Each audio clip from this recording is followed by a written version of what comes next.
बिस्मिल्लाहिर्रहमानिर्रहीम। अस्सलाम वालेकुम नाज़रीन, आप यूट्यूब चैनल देख रहे हैं। मैं इमरान खान हूँ। ये वीडियो हम रिकॉर्ड कर रहे हैं रात को लगभग कोई 2-2:30 बजे के करीब। और अभी तक जो नताइज आए हैं कंटोनमेंट के इलेक्शंस के हवाले से पूरे पाकिस्तान से, उसमें ये 212 नशिस्तें थी और कुछ मीडिया कह रहा है कि मुकम्मल नताइज आ गए हैं, कुछ मीडिया कह रहा है कि बिल्कुल थोड़े से आने वाले हैं। तो मेरे पास मुख्तलिफ मीडिया चैनल्स का डाटा है। जब उसको देखते हैं हम तो जो सूरत हाल बन रही है पहले मैं वो आपके सामने रख देता हूँ। 212 नशिस्तों का रिजल्ट था और यहाँ पे मुख्तलिफ चैनल पे जब इकट्ठा करते हैं तो 212 का एक गैर सरकारी गैर हतमी नतीजा आपके सामने आ जाता है। और इसमें कुछ ऊंचा नीचा हो सकता है बाद में, तो थोड़ा बहुत फर्क पड़ेगा। लेकिन ये नताइज क्या थे, किस नौइयत के थे, कौन जीता, कौन हारा, किसको कामयाबी हुई, ये सारी चीजें आपके सामने रखते हैं। पंजाब में 113 नशिस्तों के ऊपर इंतखाब था कंटोनमेंट की, और यहां 113 नशिस्तों में से नून लीग पहले नंबर पर आई, मुस्लिम लीग नून, और उन्होंने बड़ी जबरदस्त परफॉर्मेंस दिखाई है। 51 सीटें उन्होंने जीती हैं। नून लीग क्यों जीती ये मैं आपको बताऊंगा अभी थोड़ी देर में। 51 सीटें मुस्लिम लीग नून ने जीती हैं 113 में से। आजाद उम्मीदवार 32 नशिस्तें पंजाब में जीत गए। तीसरे नंबर पर पाकिस्तान तहरीक इंसाफ 28 नशिस्तें पंजाब में जीत पाई है। और अगर आप इसको देखें, जब जनरल इलेक्शन हुआ था 2018 में, उसके निस्बत अगर आप मुवाजना करें पीएमएलएन और पीटीआई की कारकर्दगी का, तो पीएमएलएन ऊपर आई है और पीटीआई नीचे की तरफ गई है। जमात इस्लामी 2 सीटें जीत सकी है पंजाब से, और पीपल्स पार्टी कोई सीट नहीं जीती। बिलावल भुट्टो जरदारी जो पंजाब को फतह करना चाहते हैं, बार बार इस बारे में बात करते हैं। पीपल्स पार्टी जो किसी दौर में पंजाब में कोई ना कोई सीटें कंटोनमेंट की भी जीत जाती थी, वो इस दफा बहुत बुरी तरह पिटी है और पीपल्स पार्टी के पास कोई सीट नहीं है। भारत पंजाब में नून लीग 51 सीटों के साथ पहले, पीटीआई 28 के साथ दूसरे, आजाद उम्मीदवार 32 के साथ, ये बीच में दूसरे नंबर पे आप इसको रख सकते हैं, और जमात इस्लामी 2 सीटों के साथ आखिरी नंबर पे आई है। अब आ रहे सिंध में। सिंध में टोटल जो कंटोनमेंट के इलेक्शन हुए हैं वो 53 नशिस्तों के ऊपर हुए। इन 53 में से पाकिस्तान तहरीक इंसाफ ने जीते 14 सीटें, पाकिस्तान पीपल्स पार्टी ने जीती 14 सीटें, एमक्यूएम ने जीती हैं 10 सीटें, जमात इस्लामी ने जीती 5 सीटें, आजाद उम्मीदवार जीते हैं 7 सीटों पर, जबकि मुस्लिम लीग नून ने भी सिंध से 3 सीटें जीती हैं। तो मुस्लिम लीग नून का सिंध में हमेशा से हालत बहुत पतली रही है, लेकिन पाकिस्तान पीपल्स पार्टी ने अपने आप को इंप्रूव किया है कुछ हद तक। सिंध में पहले उनको इतनी सीटें नहीं मिली थी। मिसाल के तौर पे अगर पुराने इंतखाब की बात करें, मैं अभी आपके साथ कंपैरिजन आपके सामने रखूंगा कि पहले क्या हुआ था। लेकिन ये सिंध का इलेक्शन आपने देख लिया कि तहरीक इंसाफ पीपल्स पार्टी 14 सीटों के साथ पहले नंबर पे, एमक्यूएम 10 सीटों के साथ दूसरे पे, और ये जमात इस्लामी आजाद उम्मीदवार, जमात इस्लामी 5, आजाद उम्मीदवार 7 और नून लीग 3 सीटें। खैबर पख्तूनख्वा 37 नशिस्तों पर इलेक्शन हुआ। पाकिस्तान तहरीक इंसाफ जिसने 2 दहाई अक्सरियत ली है आम इंतखाबात में, खैबर पख्तूनख्वा पे यहां पे आधी नशिस्तें जीत सकी है, आधी से भी कम। 16 नशिस्तें पाकिस्तान तहरीक इंसाफ पहले नंबर पे आई। आजाद उम्मीदवार 11 जीते हैं। नून लीग के 5 उम्मीदवार जीते खैबर पख्तूनख्वा से। पाकिस्तान पीपल्स पार्टी के 3 उम्मीदवार जीते खैबर पख्तूनख्वा से। ये बड़ी कमजोर पोजीशन है दोनों पॉलिटिकल पार्टीज की। और एएनपी के लिए बड़ा सदमा है। एएनपी पूरा जोर लगाने के बावजूद सिर्फ 2 सीटें जीत सकी है खैबर पख्तूनख्वा से। तो ये बड़ी हैरत की बात है कि 37 में से यहां जमात इस्लामी वाइप आउट होगी, यहां पे मौलाना फजलुर रहमान साहब कोई भी सीट नहीं जीत सके। मौलाना फजलुर रहमान साहब वाइप आउट हो गए। कुछ मीडिया बता रहे हैं कि एक आधी सीट जीते हैं वो, लेकिन फजलुर रहमान साहब ने पाकिस्तान की सियासत में जितनी खप डाली होती है उससे तो लगता था पूरा इलेक्शन वो जीत जाएंगे। लेकिन फजलुर रहमान साहब बन्नू से भी हार गए, हर जगह से हार गए, जहां जहां कैंट था फजलुर रहमान साहब को वोटर्स ने रिस्पॉन्ड नहीं किया। एएनपी का 2 नशिस्तें जीतना भी बड़ा मानी खेज है कि वो भी नहीं जीत पाए। पीपल्स पार्टी का 3 और पीएमएलएन का 5 सीटें जीतना, ये आप कह सकते हैं कि ठीक है, मिली जुली अच्छी कारकर्दगी है उनकी। आजाद उम्मीदवार 11 नशिस्तें जीत गए और पाकिस्तान तहरीक इंसाफ का 16 सीटें जीतना वहां से जहां पाकिस्तान तहरीक इंसाफ ज्यादातर सीटें एमपीएस की जीत गई थी 2018 के इलेक्शन में, और एमएनएस की भी जीत गई थी। वहां से जीत का मार्जिन कम होना उनके लिए तशवीशनाक हो सकता है। बलूचिस्तान में जो इलेक्शन हुआ है सिर्फ 3 किस्म के लोग सामने आए उसमें, और 9 सीटें थी टोटल बलूचिस्तान के कंटोनमेंट की। इसमें आजाद उम्मीदवार 5 जीत गए हैं। कुछ लोग कह रहे हैं 4 जीते हैं, पीटीआई के 3 हैं, कुछ कह रहे हैं कि 5 जीते हैं, पीटीआई के 2 हैं। तो हम मिनिमम पे चले जाते हैं, तो 5 आजाद उम्मीदवार के जीते हैं, तो पाकिस्तान तहरीक इंसाफ के 2 और बलूचिस्तान अवामी पार्टी के 2, ये हुकूमती इत्तेहाद है, दोनों ने मिलकर 4 सीटें ले ली हैं और 5 उधर से जीत गए। तो इस तरह यहां नून लीग कोई सीट नहीं ले सकी बलूचिस्तान में। जबकि पिछले दिनों पाकिस्तान पीपल्स पार्टी क्लेम कर रही थी कि बलूचिस्तान की हम बहुत बड़ी पार्टी हैं, वो भी कोई सीट यहां से नहीं जीत सके। अचक ज़ई साहब सीट नहीं जीत सके, कौम परस्त जमातें यहां से नशिस्त नहीं निकाल सकी। बस पाकिस्तान तहरीक इंसाफ और बलूचिस्तान अवामी पार्टी, ये दोनों इत्तेहादी हैं आपस में, ये दोनों 2-2 सीटें जीतकर कामयाब हुए हैं। तो ये है जी पूरा रिजल्ट जो मैंने आपके सामने रखा है। अब जरा इसके ऊपर एक एनालिसिस कर लें। देखिए, पंजाब के अंदर उस्मान बुज़दार ने, मैं आपको कई दफा कह रहा था कि बल्दियाती इंतखाबात कभी भी पाकिस्तान तहरीक इंसाफ नहीं करवाएगी। उसकी वजूहात हैं। पाकिस्तान तहरीक इंसाफ ने यहां पे उस्मान बुज़दार को चुना था, और उस्मान बुज़दार पाकिस्तान तहरीक इंसाफ के लिए लगातार एक शर्मिंदगी का बायस बने हैं पंजाब में। वो काम कर नहीं पाए, वो बेहतरी ला नहीं पाए, वो गवर्नेंस नहीं कर पाए, ब्यूरोक्रेसी उनके कंट्रोल में नहीं है। हर थोड़े दिन के बाद उनको आईजी, चीफ सेक्रेटरीज और जितने पंजाब में रफ्तार के साथ तबादले उस्मान बुज़दार के दौरे हुकूमत में हुए उतने कभी भी नहीं हुए। ब्यूरोक्रेसी को वो काबू कर ही नहीं पाए। और उसकी एक बड़ी वजह यह है कि ब्यूरोक्रेसी को आते ही पता चल गया कि ये आदमी खुद छोटे मोटे दाव लगाने आया है, कभी यहां से दाव लगाता है, कभी वहां से दाव लगाता है। मैंने इस पर बहुत सारी वीडियोस की हैं, जब कोई एक्शन ही नहीं होता और हम बहुत ज्यादा इसके ऊपर कहते रहे हैं, तो फिर मैंने भी कुछ इसके ऊपर कम कर दिया काम करना। लेकिन उस्मान बुज़दार के बारे में हम जहां भी राय आती है वो देते हैं कि ये ना सिर्फ काम करने में नकम्मे हैं, ये गवर्नेंस को कंट्रोल नहीं कर पाए, बल्कि इन्होंने पाकिस्तान तहरीक इंसाफ को बहुत बुरी तरह डैमेज किया है। जहां पाकिस्तान तहरीक इंसाफ और पीएमएलएन बहुत करीब करीब खड़े हुए थे 2018 के इंतखाबात में, जिनके नतीजे में उस्मान बुज़दार वज़ीर आला पंजाब बने हैं, वहां मुस्लिम लीग नून 51 और पीटीआई 28 पे आकर रुक गई है।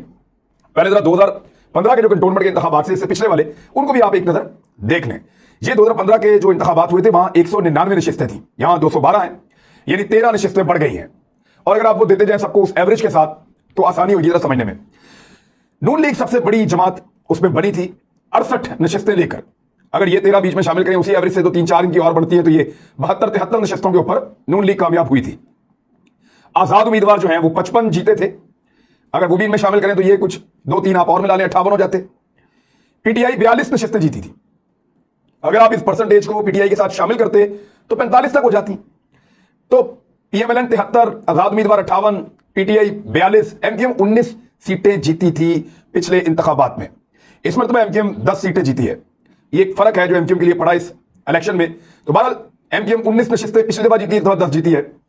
और पाकिस्तान पीपल्स पार्टी पहले 7 नशिस्तें जीती थी, अब 14 नशिस्तें जीती है, यानी मैक्सिमम 8-9 जीत सकती थी अगर पिछली एवरेज के ऊपर जाते तो। लेकिन पीपल्स पार्टी ने कुछ कंटोनमेंट्स के अंदर इलेक्शन जीतने के लिए काम किया है और ये बिलावल भुट्टो जरदारी साहब को इसका क्रेडिट भी जाता है। बहरहाल पीपल्स पार्टी ने जीती 7 नशिस्तें पिछली मरतबा, जमात इस्लामी 6 जीती थी पिछली मरतबा, इस मरतबा 5 जीती है, ये भी नीचे आई है। और एएनपी 2 सीटें जीती थी पिछली मरतबा, और इस मरतबा भी एएनपी ने सिर्फ 2 सीटें जीती हैं। तो ये है जी सूरत हाल पिछले इलेक्शन और इस इलेक्शन का। अगर आप मुवाजना करें तो मुस्लिम लीग नून की हुकूमत थी, तो मुस्लिम लीग नून पाकिस्तान तहरीक इंसाफ की निस्बत ज्यादा सीटें जीती थी। लेकिन याद रखिएगा उस वक्त तहरीक इंसाफ के पास खैबर पख्तूनख्वा में हुकूमत थी। आज मुस्लिम लीग नून के पास किसी भी सूबे में हुकूमत नहीं है। किसी भी सूबे में हुकूमत ना होने के बावजूद बहुत करीबी मार्जिन से पाकिस्तान तहरीक इंसाफ के करीब आना या उस हुकूमत के करीब आना जिसके बाद वफाकी हुकूमत और 3 सूबों में हुकूमत है, ये बहुत बड़ी कामयाबी है। ये बहुत बड़ी कामयाबी है किसके लिए? मुस्लिम लीग नून के लिए। कैसे? मैं आपके सामने सारा रिजल्ट टोटल जो 212 का है अब वो आपके सामने मैं रखने वाला हूं। ये जो नताइज मैंने आपको सुनाए इनके मुताबिक तो पाकिस्तान तहरीक इंसाफ कुछ 60 के करीब सीटें जीती है या इससे 1-2 ऊपर हो जाएंगी। पीएमएलएन जो है वो 59 सीटें जीती हैं, 1-2 का फर्क पड़ जाएगा, इसके लिए माजरत क्योंकि ये गैर सरकारी गैर हतमी है। आजाद 55 और पीपल्स पार्टी यानी जब पीएमएलएन जीती थी उस एवरेज के साथ तो 73-74 सीटों पर जीत गई थी। पीटीआई के पास आज 3 सूबों में और वफाक में हुकूमत है इसके बावजूद, और इसका फर्क पड़ता है, जिसकी हुकूमत होती है बल्दियाती नुमाइंदे उसके ज्यादा जीतते हैं।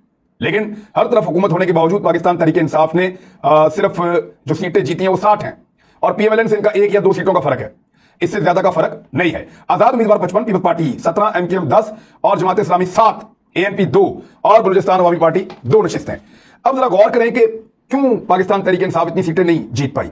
यानी खैबर पख्तूनख्वा में परफॉर्मेंस बेहतर रही, सिंध में परफॉर्मेंस ठीक रही, और बलूचिस्तान में परफॉर्मेंस ठीक रही, लेकिन पंजाब में उस्मान बुज़दार ने बहुत बुरी तरह डैमेज किया है इमरान खान साहब को, और इमरान खान साहब उन्हीं के साथ अगला इलेक्शन भी लड़ना चाहते हैं, तो गुड लक अगले इलेक्शन के लिए। वैसे उस्मान बुज़दार ने काम कोई नहीं किया। लाहौर की आप हालत देखें, कंटोनमेंट्स की आप हालत देखें, कचरा आप देखें जाके वहां पे गंदगी आप देखें जाकर, वहां पे लोगों के हालात आप देखें जाकर, तो कुछ भी तब्दील नहीं किया। जिसका जो दिल करता है, जिस कीमत पे दिल करता है वो चीजें बेचता है, कोई कंट्रोल ही नहीं है। प्राइस कंट्रोल कमेटियां किधर गई, मजिस्ट्रेट कहां गए, निजाम कहां गया, सूबाई हुकूमत का इंफ्रास्ट्रक्चर कहां गया, कुछ दिखाई नहीं देता पंजाब में। सिर्फ 1-2 जिलों के अंदर उस्मान बुज़दार साहब मेहनत कर रहे हैं, और उन जिलों से पूरे पंजाब का इलेक्शन कभी भी पाकिस्तान तहरीक इंसाफ नहीं जीत पाएगी। और मैं गारंटीड कहता हूं कि ये कंटोनमेंट के इलेक्शन थे, यहां पे पीएमएलएन के लिए जज्बात लोगों के कोई बहुत अच्छे नहीं थे। लगातार हम ये बता रहे हैं कि पीएमएलएन फौज पर तनकीद कर रही है, और कंटोनमेंट में फौज और फौज के हमायती बहुत बड़ी तादाद में रहते हैं, लेकिन इसके बावजूद पीएमएलएन ने वहां से इलेक्शन जीता है। अब आप सोचें कि अगर नॉर्मल एरियाज के अंदर बल्दियाती इंतखाबात होते हैं बाकी तमाम इलाकों में पंजाब के, तो कैसी दुर्गत बनेगी उस्मान बुज़दार की। तो उस्मान बुज़दार की वजह से पंजाब में बल्दियाती इंतखाब नहीं होता, ये मैं कल भी कह रहा था, ये मैं आज भी कह रहा हूं, और इसके ऊपर मैं कायम रहूंगा, क्योंकि अगले इंतखाबात में पंजाब में पीटीआई की जो दुर्गत बनेगी ना, वो आप देखेंगे कि उस्मान बुज़दार की कारकर्दगी का मुंह बोलता सबूत आपको उन इंतखाबात के अंदर नजर आएगा। अब आप आ जाए पीएमएलएन की स्ट्रेटेजी की तरफ। उन्होंने बड़ी अच्छी हिकमत अमली अपनाई है। नंबर 1, उन्होंने मरियम नवाज साहबा को इस इलेक्शन से दूर कर दिया था, और मरियम नवाज साहबा की पूरी टीम भी आपने देखा कि इस इलेक्शन से दूर रही। जो प्रोफेशनल पीएमएलएन के पॉलिटिशियंस हैं वो मैदान में थे, यानी यहां पे शहबाज शरीफ साहब खुद मैदान में थे, शहबाज शरीफ साहब ने अपने बहुत करीबी जो बाएतमाद साथी हैं, जो पुराने खिलाड़ी हैं सियासत के, उनको मैदान में उतारा। यानी लाहौर का पूरा कंटोनमेंट अगर जीता है तो इस पे ख्वाजा साद रफीक का एक बहुत बड़ा रोल है। ख्वाजा साद रफीक ने तकरीबन 15 सीटें जीती हैं 19 में से, और यहां जो एक वार्ड है उसका तो पूरा का पूरा क्लीन स्वीप कर दिया, 9 की 9 सीट जीत ली। और दूसरी तरफ जो है वो तकरीबन 6 वहां से भी जीती हैं। तो 15 नशिस्तें लाहौर से जीतकर तकरीबन क्लीन स्वीप जैसा माहौल पैदा कर दिया ख्वाजा साद रफीक ने यहां कंटोनमेंट में, लाहौर में। और इस तरह के जो पुराने लोग हैं पीएमएलएन के, उनको इस्तेमाल किया गया, जो मकामी लोग हैं, और उनके जरिए पीएमएलएन ने ये इलेक्शन जीता। और इसमें आपने गौर किया होगा कि इसमें फौज के खिलाफ कोई नारा नहीं लगा, इसमें वोट को इज्जत दो का नारा भी नहीं लगाया, इसमें काम को इज्जत दो का नारा लगाया, जो शहबाज शरीफ का नारा है। यानी पीएमएलएन जब काम की बात करेगी, जब गवर्नेंस की बात करेगी, तब उनको वोट पड़ता है। लेकिन जब वो फौज की मुदाखलत की बात करती है, इदारों के साथ लड़ाई की बात करती है, तसादुम की पॉलिटिक्स करती है, तो उनको वोट लोग नहीं डालते। आपने आजाद कश्मीर में इलेक्शन देखा, गिलगित बल्तिस्तान में इलेक्शन देखा, कुछ ज़िमनी इंतखाबात में भी ऐसा होता रहा, बाद पीएमएलएन जीती रही, बाद हारती रही। लेकिन यह बात बड़ी क्लियर हो गई सियालकोट इलेक्शन के बाद कि अब शहबाज शरीफ को मौका मिलेगा। मरियम नवाज की खामोशी ने फायदा दिया पीएमएलएन को, और शहबाज शरीफ एंड कंपनी ने अपने तजुर्बे के साथ बहुत हद तक बहुत भारी शिकस्त दी है पाकिस्तान तहरीक इंसाफ को। वरना यहां पे उनको ज्यादा नशिस्तें जीतनी चाहिए थी, लेकिन सबकी फेस सेविंग हो गई है। सब ये कह रहे हैं हम भी जीत गए, हम भी जीत गए, हम भी जीत गए। और पीटीआई के लिए बेहतर बात यह है कि वो चारों सूबों से जीती है। वो एक सूबे की जमात नहीं है, चारों, कहीं दूसरे नंबर पे आई, कहीं पहले नंबर पे आई, वो चारों सूबों पे जीती है। चारों सूबों में उनको नशिस्तें मिली हैं। ऐसा दूसरी किसी पॉलिटिकल पार्टी के साथ नहीं हुआ। पीपल्स पार्टी पंजाब से वाइप आउट, फजल रहमान पूरे पाकिस्तान से वाइप आउट। पीएमएलएन जो है वो सिंध में 3, खैबर पख्तूनख्वा में 5, बलूचिस्तान में 0, पंजाब में बहुत ज्यादा। तो पाकिस्तान तहरीक इंसाफ ये वाहिद जमात है जो सारे सूबों के अंदर ये कंटोनमेंट के इलेक्शन जीत कर आई। लेकिन इसके बावजूद इनको ज्यादा सीटें जीतनी चाहिए थी। जो पंजाब से मार पड़ी है उसने पूरी की पूरी एवरेज उड़ा के रख दी पाकिस्तान तहरीक इंसाफ की। अब एक और फैक्टर, टिकट भी गलत दिए हैं बहुत सारे। मिसाल के तौर पर वाक एंड में जहां पे वो सरवर खान, जो मैंने आपको बताया था कि वो रावलपिंडी रिंग रोड वाला पूरा स्कैंडल है, उनके अंदर उनके बेटे का मैंने सारा आपको मुदाखलत बताई थी। उन्होंने मुझे कहा था कि मुझे अदालत में भी लेकर जाएंगे, फिर लेकर नहीं गए। फिर उन्होंने मुझे धमकियां भी दी थी और वो भी उन्होंने कुछ नहीं किया। तो मैंने उनके बारे में खबर दी थी। अब उनके इलाके के लोगों को पता है कि ये क्या है और एक्सपोज हो गए। वो सारा का सारा इलेक्शन हार गए वाकएंड से। तो जब इस तरह के बंदों को टिकट दिया जाएगा, अपने बंदे उन्होंने खड़े किए जिस तरह के वो चाह रहे थे, वाइप आउट, फारिग, पीएमएलएन ने उड़ा के रख दिया वाकएंड से। जहां से ये दोनों सीटें जीते थे, जहां से ये एमपी की भी सारी सीटें जीते थे, वहां से उड़ गए, फारिग हो गए। उसके बाद शाह महमूद कुरैशी साहब का मुल्तान से पीटीआई एक भी सीट नहीं जीती, जहां से पहले बहुत सारी सीटें जीती थी। जैसे उल्टा क्लीन स्वीप इन्होंने किया था, वैसे पीटीआई के ऊपर हो गया। क्यों? क्योंकि उम्मीदवार भी बहुत सारे गलत। पाकिस्तान तहरीक इंसाफ ने बहुत सारे ऐसे उम्मीदवारों को टिकट दिए जिनके ऊपर मुकदमे हैं, जो क्रिमिनल किस्म के लोग हैं, उनकी फैमिली भी क्रिमिनल किस्म की फैमिली है। मैंने खुद कईयों का बैकग्राउंड चेक करवाया। तो ऐसे टिकट देके गलत फैसले करके और कुछ लोगों की हरकत की वजह से कुछ एरियाज तो बिल्कुल ही क्लीन स्वीप हो गए। यानी लाहौर में जिन लोगों को टिकट दिया वो पीटीआई का शक्ल ही नहीं लगते थे, मुल्तान में वो पीटीआई वाले लगते ही नहीं थे, वाकएंड में वो भी नहीं लगते थे। यानी उन्होंने उन लोगों को टिकट दिया जो रवायती बदमाश टाइप के सियासतदान थे और सारे के सारे उड़ गए। लिहाजा उस्मान गुलजार साहब को और पाकिस्तान तहरीक इंसाफ के लिए आज का दिन कोई अच्छा नहीं है। इमरान खान साहब को रिव्यू करना पड़ेगा। पाकिस्तान मुस्लिम लीग नून के लिए एक मुबारकबाद वाला दिन है और उनको इसको सेलिब्रेट करना चाहिए। और शहबाज शरीफ साहब इस मोमेंटम को आगे अपनी पार्टी के लिए ले जा सकते हैं। तो अब तक के लिए इतने, अपना ख्याल रखिएगा अपने चैनल का। अल्लाह हाफिज़।